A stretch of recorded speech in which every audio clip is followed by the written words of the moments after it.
नमस्कार मंडळी. आता ही व्हिडिओ माझ्या गॅलरीमध्ये खूप पडलेली, कारण मी आधीच खूप वेळ झालेला मी बनवलेली ही व्हिडिओ आणि मी अपलोड केलीच नव्हती. तर आता ह्याच्यात मी बिर्याणी बनवली. आता हा बिर्याणी पहिल्यांदा जेव्हा बिर्याणी बनवलेली ना, तेव्हा एकदम खूप बकवास झालेली बिर्याणी. आणि दुसऱ्यांदा म्हणतात ना, दुसऱ्यांदा आपण बनवतो तीच रेसिपी, तर जी पहिल्यांदा आपण चुका केलेल्या आहेत त्या आपण सुधरवतो. तशाच मी जी पहिल्यांदा चुका केलेल्या ना थोड्याशा, त्या सुधरवलेल्या आहेत.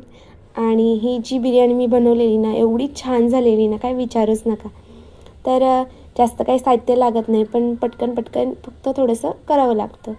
तर इथे ना आता रेसिपी खूप पुढे गेलेली आहे, तर आता मी तुम्हाला सांगू शकत नाही आहे ती आता रेसिपी, पण तुम्ही बघून करू शकता.